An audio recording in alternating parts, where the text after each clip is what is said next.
बिस्मिल्लाहिर्रहमानिर्रहीम। अस्सलामुअलैकुम। आप सबको CV channel chemistry bye Bashir में खुश आमदेद। इस उम्मीद के साथ कि आप खुशबाश और अच्छी ज़िंदगी बसर कर रहे होंगे और इंशाअल्लाह स्टडी करते रहे होंगे।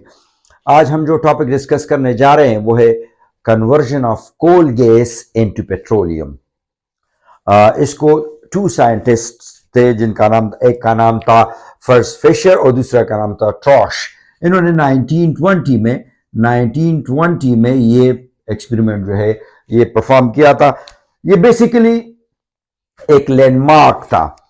जब आप किसी भी गैस को लिक्विफाई करते हैं, किसी भी गैस को की लिक्विफिकेशन करते हैं, तो ये उस हवाले से एक बहुत बड़ी कामयाबी थी। इन्होंने कोल गैस को जो का हाइड्रोजन और जो आपका है क्या नाम है कार्बन मोनोऑक्साइड, उसका मिक्सचर है, उस मिक्सचर को हाई प्रेशर और टेम्परेचर और कैटलिस्ट की मौजूदगी में कन्वर्ट कर दिया था। किस चीज में? अल्केन्स में। उससे उन्होंने क्या बनाया था? उन्होंने उनसे जो है गैसोलीन, स्पेशली डीजल ऑयल जो है, पेट्रोल जो है, केरोसिन ऑयल जो है, या उन्होंने बनाए थे। इसमें से बेसिक बुनियाद जो था वो ये था कि ये अल्केन बना सके।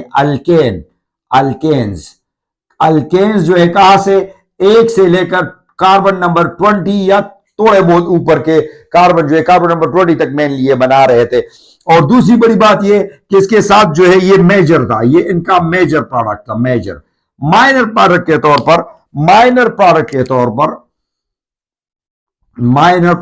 तौर पर इनके साथ जो है इसमें से अल्कीन्स भी थोड़े बहुत तैयार हो सकते थे। अल्कीन्स, इसमें से जो अल्कोहल है वो भी प्रिपेयर हो सकता है, और इसमें से कीटोन्स और अल्डिहाइड्स जो है वो भी थोड़े बहुत जो है का पैदा हो सकते हैं, यानी इसमें से क्रिएट हो सकते हैं। यानी इनमें से जब आप अल्केन बना लेते हैं तो उनकी ऑक्सीडेशन प्रोसेस से कीटोन, अल्कोहल और अल्डिहाइड तीनों बन सकते हैं। तो ये इनके माइनर में से था। ये समझ ले कि ये वेरी लिमिटेड एक्सटेंट तक था। लिमिटेड जो था इनका, लिमिटेड एक्सटेंट तक ये जो है ये चीजें बनाई जा सकती थी। इसका जो स्पेशल तरीकेकार था वो तो लंबा है, क्योंकि कैटलिस्ट पर जो है पहले एब्जॉर्प्शन होती है, फिर उससे डी एब्जॉर्प्शन होती है, और ये पूरा प्रोसेस चलता रहता है। लेकिन जो इसका थ्योरी थी, जो केमिकल थ्योरी थी, उसके बारे में हम अगर थोड़ी सी बात करें, केमिकल रिएक्शन के बारे में बात करें कि ये क्या हुआ था, तो केमिकल रिएक्शन के बारे में हमें बताया गया था कि भाई इस तरह है कि हाइड्रोजन है, हाइड्रोजन, इसके साथ कार्बन मोनोऑक्साइड, ये हम कहां से हासिल करते हैं? हमें पता है, इससे पहले टॉपिक में हम पढ़ चुके हैं कि डिस्ट्रक्टिव डिस्टिलेशन जो है ऑफ कोल, उससे बड़ी आसानी के साथ हमारे पास जो आपका कोल गैस है, जिसको सिनगैस भी कहा, SYN सिनगैस, इसको सिनगैस भी कहा जाता है, SYN सिनगैस, या इसको टाउन गैस भी कहते हैं, टाउन गैस। तो ये हासिल हो सकता है, ये हम हासिल कर लेते हैं और इसको फिर कन्वर्ट करते हैं CH में, जबकि इसके साथ बाई प्रोडक्ट के तौर पर H2O जो है वो बनता है। अब ये कैसे पॉसिबल है? बैलेंस कैसे करेंगे?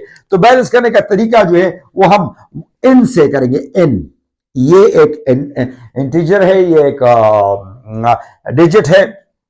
देखिए यहां पर हम लेंगे N, यहां पर हम लेंगे NH2, N+2, ये अल्केन का फार्मूला है, और यहां पर N लेंगे, जबकि इसके साथ जो N है ये थोड़ा सा मुख्तलिफ है इन सबसे, उसमें से 2N+1 ये मेरे पास इस कैसे, ये इससे मतलब क्या है? इससे मतलब ये, let's say I want to prepare for N is equal, suppose N is equal to 3, मैं 3 जो है लेना चाहता हूं, 3 कार्बन एटम का बनाना चाहता हूं, या 3 N जो है वो 3 के बराबर लेना चाहता हूं, तो मुझे यहां कौन सा जो अल्केन है वो मिलेगा? उसके लिए मेरे पास है, देखिए मेरे पास है हाइड्रोजन, ठीक, इसके साथ जो है कार्बन मोनोऑक्साइड, ये मैंने डाइऑक्साइड लिखा, sorry for that, carbon monoxide, इसके साथ जो है CH, और इसके साथ जो है H2O। अब इनकी जगह मैं वैल्यू लगा देता हूं। यहां पर इनकी जगह 2 मल्टीप्लाइड बाय 3 प्लस 1, यहां पर इनकी जगह 3, यहां पर इनकी जगह 3, यहां पर 2 3 आर 6 और प्लस 2 8, और यहां पर इनकी जगह 3। इससे मुराद क्या है? 2 3 आर 6, 6 प्लस 1 7, तो ये मेरे पास हो जाता है 7H2O H2 plus 3CO providing C3H8 plus 3H2O। अब यहां पर देख ले आपके पास 14 हाइड्रोजन, 8 हाइड्रोजन ये और 3 2 आर 6 ये, तो 14 हाइड्रोजन, 3 कार्बन और 3 ऑक्सीजन, 3 ऑक्सीजन। इस तरह ये रिएक्शन बैलेंस हो जाता है। यहां पर मुझे कौन सी चीज मिली? मुझे प्रोपेन मिला, प्रोपेन। ओके, लेट्स से ये तो एक छोटा रिएक्शन था। लेट्स से मैं चाहता हूं, मैं डीकेन हासिल करना चाहता हूं। I want to have a decane. n is equal to मैं लेना चाहता हूं n इज इक्वल टू 10। तो फिर क्या होगा? फिर इस तरह होगा कि मेरे पास जो ये देखिए hydrogen plus CO providing CH, कुछ और ना लगाए, प्लस H2। ये आपको प्रोडक्ट याद हो कि ये चीज इससे बनती है। तो अब आपके पास बड़ा आसान है, ये आपके पास यहां पर 10 लगाएं, यहां पर जो है 10 लगाएं। अब यहां पर देख ले 2 मल्टीप्लाइड बाय 10 20, 20 प्लस 2 22 यहां पर लगाएं और यहां पर 10 लगाएं। जबकि यहां पर क्या? यहां पर देख ले 2 मल्टीप्लाइड बाय 10 20, 20 और प्लस 1 20 प्लस 1 21। तो मेरे पास क्या बन जाएगा? मेरे पास बन जाएगा H2 21 plus 10CO providing C10 H22 plus 10 H2O। इस तरह मेरे पास बनने वाला कंपाउंड जो है यहां पर क्या बना? मेरे पास यहां बनने वाला कंपाउंड डीकेन है। अच्छा, यहां पर देखिए 42 हाइड्रोजन, 10 2 आर 20, 20 हाइड्रोजन ये और 22 हाइड्रोजन ये, कितने हो गए? 42 हाइड्रोजन। कार्बन मेरे पास 10, ऑक्सीजन मेरे पास 10, ऑक्सीजन मेरे पास 10, यहां पर भी देख ले ऑक्सीजन मेरे पास 10, तो बैलेंस हो जाता है। तो इस तरह इसी रिएक्शन को बुनियाद बनाकर जो है, इसके लिए बस एक बात याद रखें कि इसमें से टेम्परेचर जो था और प्रेशर वो बड़ा इंपॉर्टेंट है। टेम्परेचर जो है वो रखा गया था 150 से लेकर 350 तक डिग्री सेंटीग्रेड, और प्रेशर जो है वो 30 ATM से कितना तक? 50 ATM ये इसका प्रेशर था। आगे इस पर डिस्कशन करते हैं, थोड़ी सी बात बन जाएगी। बहरहाल ये उसका मेन जो है बॉडी है, मेन रिएक्शन है। ये मेन रिएक्शन जो है कई चेन रिएक्शन का हिस्सा है, कई सीरीज रिएक्शन का हिस्सा है, और इससे फाइनल रिएक्शन ये बनता है। अब आगे चलते हैं, आगे थोड़ी सी बात करते हैं किस चीज की, कि भाई ये रिएक्शन जब होता है तो उसमें से थ्योरी कौन सी इन्वॉल्व, मैकेनिज्म कौन से, रिएक्शन मैकेनिज्म कौन से इन्वॉल्व है। तो मैं रिएक्शन मैकेनिज्म आपको करवा के दे देता हूं। रिएक्शन मैकेनिज्म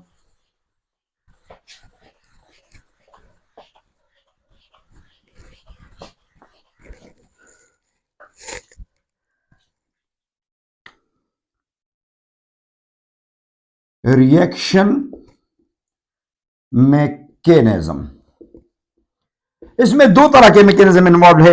एक मैकेनिज्म जो है वो क्या है, वो मेरे पास मौजूद है, वो मेरे पास है हाइड्रोजिनोलिसिस। नंबर 1 हाइड्रोजिनोलिसिस। कैसे? देखिए ये है कि जब कोई भी, जब when hydrogen breaks the bond, the heteroatomic bond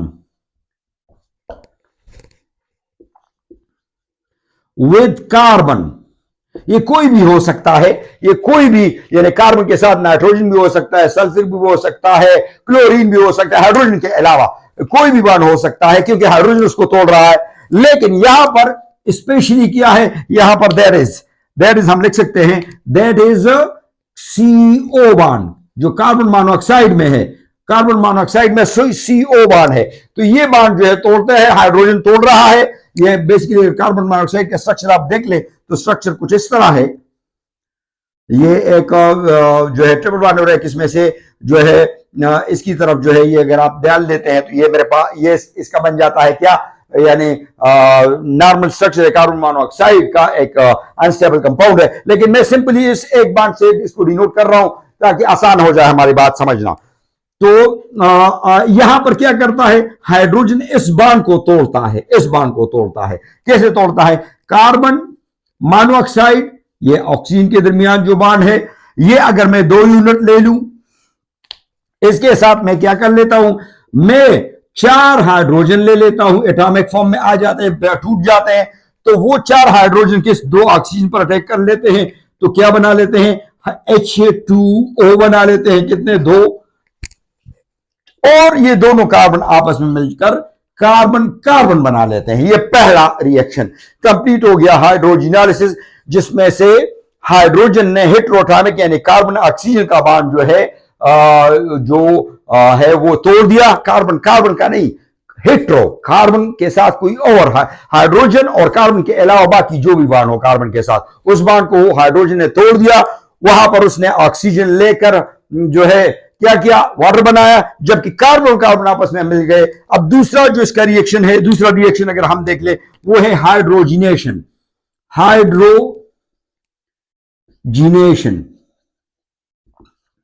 hydrogenation जो है वो क्या है, वो है addition of hydrogen, addition of hydrogen to an organic compound, ये ऑर्गेनिक कंपाउंड को एक एडिशन है। वो कैसे, वो ऐसे है, देखिए कार्बन जो है आपके पास, ये कार्बन और कार्बन रह गए। अब इसके साथ साइमल्टेनियसली, इस रिएक्शन के साथ साइमल्टेनियसली रिएक्शन होता है कि इसके साथ जो है यानी या 6 लिख सकते हैं या इस तरह लिख सकते हैं, 3H2, वो मॉलिक्यूल मिलकर CH3 और CH3 बना लेता है। ये मेरे पास अल्केन बना, कौन सा अल्केन बना, ईथेन बना, ईथेन। सो ये 2 प्रोसेस इसमें है कि पहले इसमें हाइड्रोजिनोलिसिस वाकया हो जाता है, रिएक्शन, इससे कार्बन ऑक्सीजन बॉन्ड टूट जाता है और कार्बन का बॉन्ड बन जाता है। वो कार्बन और कार्बन बॉन्ड नेक्स्ट स्टेप में या समझ ले कि साइमल्टेनियस के साथ ही हाइड्रोजन ले लेते हैं और ये हाइड्रोजन इसमें ऐड हो जाते हैं और इस तरह ये अल्केन इसके साथ बन जाता है। इसके लिए जैसे मैंने इंपॉर्टेंट कहा कि टेम्परेचर है, टेम्परेचर जो है 150 से लेकर 150 डिग्री सेंटीग्रेड से लेकर 350 डिग्री सेंटीग्रेड तक, और प्रेशर जो है वो मेरे पास है 30 atm से लेकर 50 atm तक। अच्छा, अब इसमें से कैटलिस्ट कौन से इस्तेमाल हो सकते हैं, तो कैटलिस्ट याद रखिए कि 4 कैटलिस्ट हम इसमें से इस्तेमाल कर सकते हैं। एक मेरे पास निकल है, एक मेरे पास जो है दूसरा जो इस्तेमाल होता है वो कोबाल्ट है, एक जो मेरे पास इस्तेमाल हो रहा है वो है रुथेनियम, और एक मेरे पास इस्तेमाल हो रहा है इसके अलावा आयरन। अब ये बात याद रखें कि ये जरूरी नहीं है, ये डिफरेंट स्टेप्स के लिए इस्तेमाल होते हैं। इनमें सबसे ज्यादा महंगा जो है वो ये वाला है, वेरी कॉस्टली, ये ट्रांजिशन मेटल है, ये भी ट्रांजिशन मेटल है, ये भी ट्रांजिशन मेटल, ये भी ट्रांजिशन मेटल, ट्रांजिशन मेटल है लेकिन रेयर ट्रांजिशन मेटल है, कॉस्टली है। इसके बाद ये कॉस्टली है, ये वाला कॉस्टली है, फिर ये है और फिर ये है। लेकिन निकल जो है, जो हम आमतौर पर हाइड्रोजिनेशन में आमतौर पर निकल, जिस तरह आप ऑयल की हाइड्रोजिनेशन करते हैं, वनस्पति घी बनाते हैं, उसमें से भी आप निकल यूज करते हैं।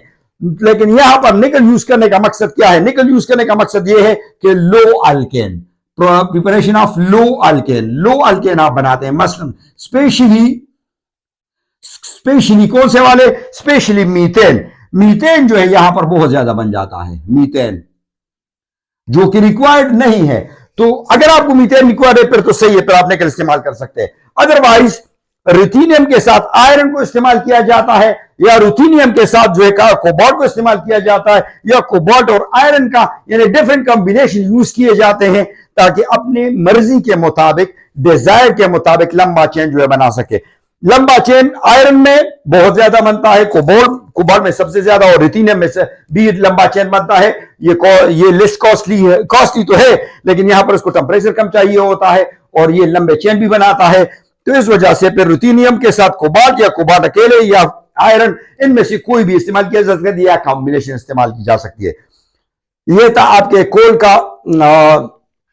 कोल गैस का कन्वर्जन टू पेट्रोलियम। इससे ये पेट्रोलियम बन जाते हैं, मुख्तलिफ किस्म के पेट्रोलियम, डीकेन बन सकता है, वैक्स बन सकता है, वैक्स से फिर आप गैसोलीन ले सकते हैं, मुख्तलिफ किस्म के डीजल बना सकते हैं, आप इससे केरोसिन ऑयल बना सकते हैं, जेट ऑयल बना सकते हैं। एक बात याद रखें कि इस प्रोसेस से बनने वाले जितने भी गैसोलीन है वो बहुत प्योर होंगे। उसकी वजह यह है कि इसके साथ जो बनने वाले वाटर मॉलिक्यूल है या और प्रोडक्ट जो है, इसमें से जो प्रोडक्ट बन जाते हैं उनको फ्रिक्शनल डिस्टिलेशन के जरिए बड़े आराम से निकाला जा सकता है।